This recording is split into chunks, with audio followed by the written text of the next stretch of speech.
This episode of It's the End of the World as We Know It and I Feel Fine was made possible by contributions from slaves like you. Spank you very much. Wait. What? We cannot break bread with you. Huh? Becky, what's going on? Wednesday! You have taken the land which is rightfully ours. Years from now, my people will be forced to live in mobile homes, on reservations. Your people will wear cardigans and drink highballs.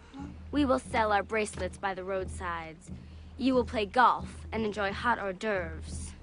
My people will have pain and degradation. Your people will have stick shifts. The gods of my tribe have spoken. They have said, do not trust the pilgrims. Especially Sarah Miller. Gary, she's changing the words. And for all these reasons, I've decided to scalp you and burn your village to the ground. It's the end of the world as we know it. I feel fine.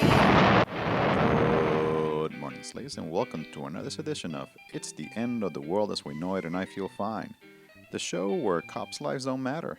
Who wants to be a cop? I want to shoot at cops. I don't want to be one. Right? Good point. I am your host, Stimulator, and as we reported here last week, on Monday, November 24th, the long-awaited grand jury decision was announced in Ferguson, Missouri. Liberals who steadfastly maintained their faith in the so-called justice system got a rude awakening when it was announced that racist fucking pig Darren Wilson would not be charged for the murder of unarmed black youth Michael Brown. Everything was presented, everything was given to the grand jury, it was all put in front of them, and the 12 people made a decision that based upon all that evidence, that as tragic as this is, it was not a crime. It was not one that where charges should have been filed. But for most peeps, this decision was already a foregone fucking conclusion. In the week leading up to the announcement, Missouri's head cracker, Governor Jay Nixon, had declared a preemptive state of emergency and deployed thousands of National Guard soldiers, along with a giant fucking contingent of local and county police, to try to keep shit on lock. Not exactly something you do unless you know that shit's about to hit the fucking fan. If people are violent or threaten property, then resources will be used to manage the issues. And yet, despite this heavy display of brute fucking force, the motherfucking resistance in Ferguson were well aware that the eyes of the whole fucking world were on them. And true to what we come to expect, they did not disappoint. We got a stash here of some New Amsterdam Citron vodka and an orange mixer. If you could pan down and show that. Hey man, fuck you, fuck man. All right, we heard that. Excuse us, those watching at home. This is live television. What about all the people that have these masks on like that guy? How many people are covering themselves? All right, as you can see, we lost Steve Harrigan's shot. That camera got knocked out. That camera got knocked out. Yeah, I'm tired of being peaceful and tired of being calm. You know, they've been going to war on us for over 400 years. So, hey, I ain't peaceful. I ain't no protester. I'm violent. Immediately following the announcement of the grand jury decision, angry crowds began pelting lines of riot cops with projectiles, then quickly set to work smashing up a nearby police cruiser. As the pig moved in to disperse the crowds with volleys of tear gas and rubber bullets, the protesters spread out and the city was transformed into a fucking war zone. What followed were the most intense riots that the city has seen since Michael Brown's murder. Dozens of gunshots were reportedly fired in the direction of cops, members of the parasitic corporate media were attacked and chased off, stores were looted, and several pigmobiles and more than a dozen buildings, including a local car dealership, were lit the fuck up. Dr. King's policy was that nonviolence would achieve the gains for black people in the United States. His major assumption was that if you are nonviolent, if you suffer, your opponent will see your suffering and will be moved to change his heart. That's very good. He only made one fallacious assumption. In order for nonviolence to work, your opponent must have a conscience. As shit was popping off in Ferguson, solidarity protests erupted in major cities across the U.S. Highways were blocked in Seattle, Philadelphia, Los Angeles, and Oakland, where the motherfucking resistance set a massive bonfire in the middle of the road, right next to Interstate 580. In New York, demonstrators shut down the Triborough and Manhattan bridges, leading to scuffles with the fuzz. Large demonstrations also took to the streets in Boston, Dallas, Denver, and Washington, D.C. First of all, if you're going to talk about a revolutionary situation, you have to have people who are physically able to wage revolution, who are physically able to organize and physically able to do all that is done. The riots in Ferguson continued the following night, despite the deployment of additional National Guard troops and the stern tongue-clucking of dipshit corporate media pundits. Over the course of the night, another pigmobile was flipped over and set alight with Molotov cocktails.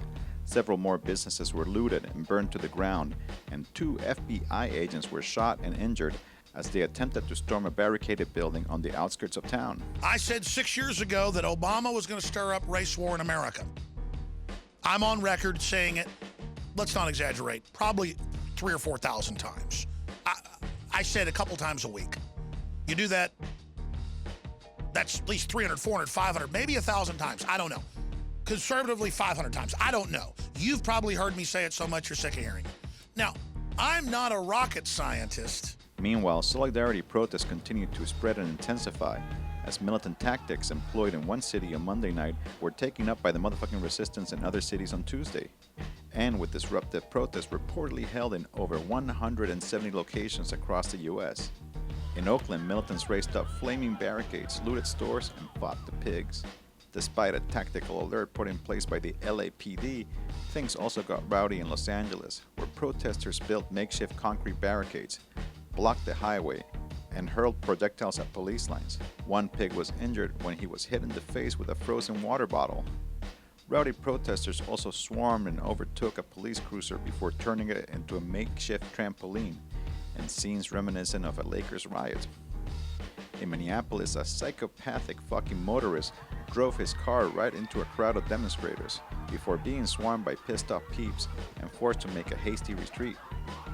Amazingly, nobody was seriously harmed in the incident, although one woman who was struck by the vehicle suffered minor injuries and was taken to the hospital as a precaution.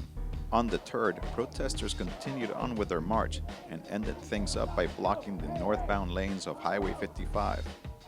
Highways and major roads were also blocked in St. Louis, Atlanta, Nashville, Portland, Dallas, Denver, Baltimore, and Cleveland, where protesters demonstrated in solidarity with Ferguson and against the recent police killing of 12-year-old black youth Tamir Rice.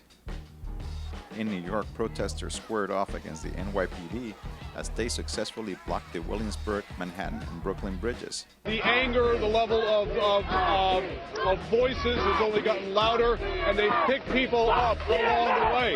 And as you can hear, they don't exactly love seeing that either. These people are willing to protest anything. Since Wednesday night, the riots in Ferguson have died down, although the movement that they have inspired has continued to spread like wildfire, with rallies and marches spilling over the border into cities across Canada and even as far as the UK.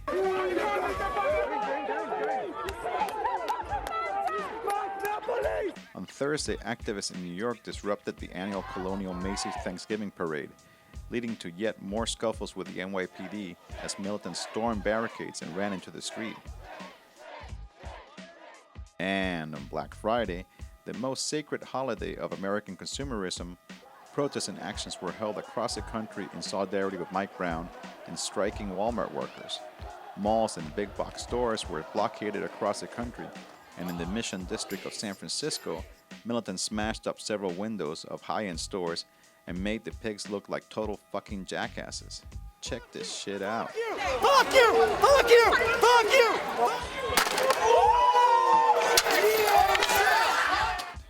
These coordinated economic disruptions, coupled with a national boycott campaign organized under the slogan, "Not One Dime," appear to have had a huge fucking effect, with Black Friday sales reportedly down 11% compared to last year, a loss of nearly $1 billion fucking dollars.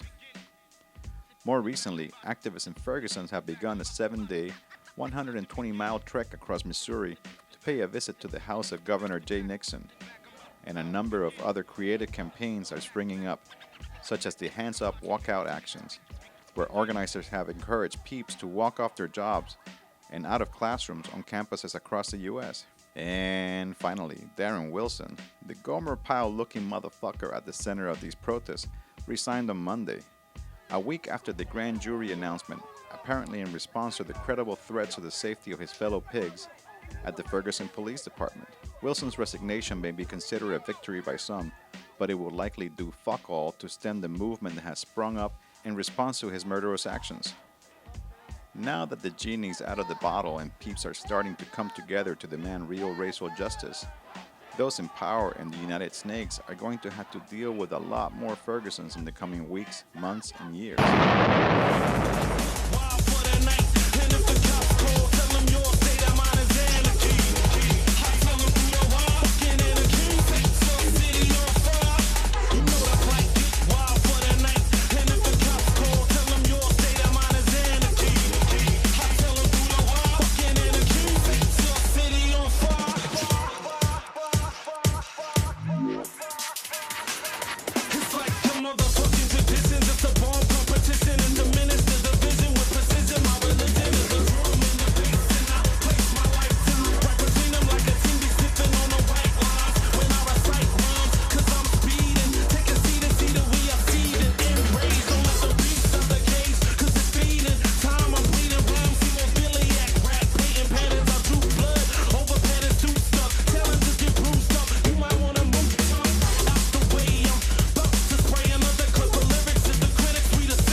10 years ago, Submedia.tv published a melodramatic and cheesy-ass romantic flick called Join the Resistance, Fall in Love, inspired by the writings of CrimeThink. This marked a turn in Submedia's bland-ass politics into a full-fledged anarchist cinema making machine. Since then, it has published over 200 videos that have been watched by millions of people around the world, including this fucking show.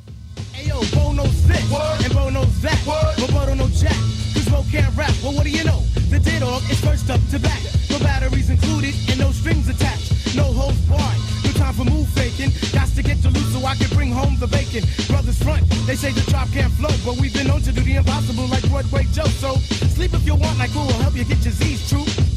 But here's the real scoop.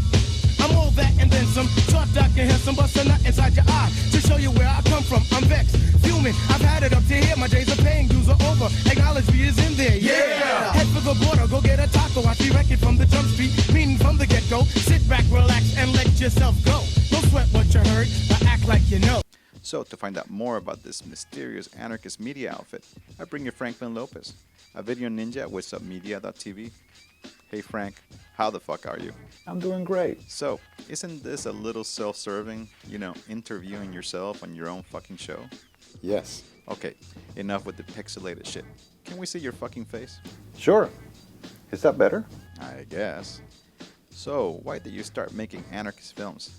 Well, back in 2001, when 2 planes crashed into the World Trade Center, a lot of folks, and myself included, were really freaked out by the prospect of war and Bush bombing a bunch of brown peeps who had nothing to do with the World Trade Center situation.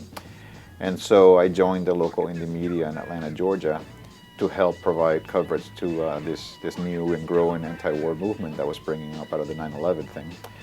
And it was there that I met my first anarchists. And these folks introduced me to this amazing philosophy of liberation. And they also introduced me to some really amazing films. Mainly the 2 examples that I like are Crowd Bites Wolf from Guerrilla Vision and Breaking the Spell from Tim Lewis. And these films changed my life forever. They changed my perspective about what being a filmmaker is, like the limits that you can push when making films. And from that moment on, I decided this is what I want to do. I want to make anarchist films. And what the fuck was Submedia doing before that? Back in '95, Submedia made its first film. It was called Steel and Stone, A Story of Survival, and it retells the story of a woman who survived a sexual assault. We also made a CD-ROM. Remember CD-ROMs? We made a CD-ROM called Encyclopedia that provided videos and information about the cannabis plant with the hopes of overturning laws that criminalize pot users. And we just really wanted people to be able to get high and not go to jail. And we also made a long-form documentary about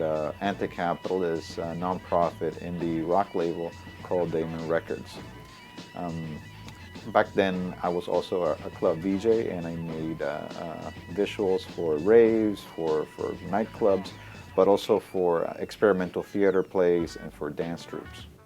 Curious, what the fuck was your VJ name? The Stimulator. What the fuck?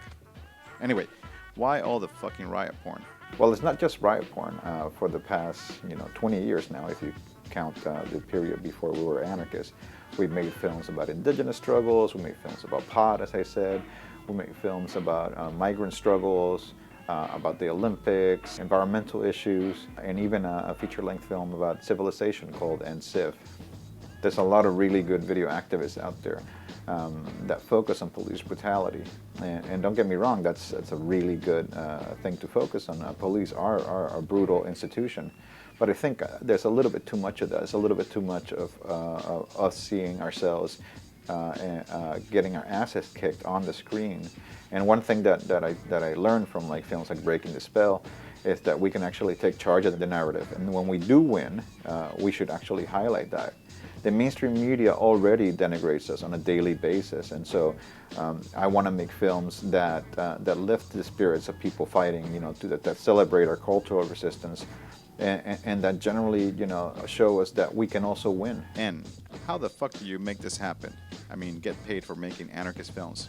Well, it depends what you mean by getting paid. Like back in 2008, Submedia started accepting donations on the website, and I was pretty surprised that enough money was coming in that we could pay our bills and buy tacos and beer every so often. But with the little that we make, we were able to make it happen every month, and it has proved that one could potentially make really radical films with undiluted anarchist content, and not get censored, and actually exist in this awful capitalist world. And so we can play as much riot porn as we want, we can curse as much as we want. And again, at the end of the day, when we finish our work here, what you see is uncensored, pretty raw, anarchist cinema. And so what I would say to filmmakers out there who espouse this politics is that you could potentially do this. You could potentially make films without being beholden to careerism or film festivals or studio bosses or TV networks, and actually reach thousands of people like we do every month. So, Submedia is releasing a best of DVD. Why the fuck are you using this outdated format? Well, I guess when you create media for the internet, you have nothing tangible to show for. It's just zeros and ones floating out there in cyberspace. And it's been a lot of hard work for the past 10 years, so we wanted to create something tangible, something that maybe it's a little pat in our back, that we feel proud of. But we also wanted to have something that people could actually hold in their hands. And so this DVD has a booklet with about 20 pages with full color stills from the best films that we consider our best films from the past 10 years. But also the DVD it's a format that can still be used for communities who don't have high-speed internet. And so even though we're going to sell this DVD on the website to recoup our costs and also help fund our projects for 2015 and beyond, we're also going to give it away for free as a download on our website on December 19th. With the hope that, if people like the content and like the DVD, that they download the DVD, burn it in their home DVD burners, and print out the booklet and the label, and are able to share it with their friends with little or no cost at all.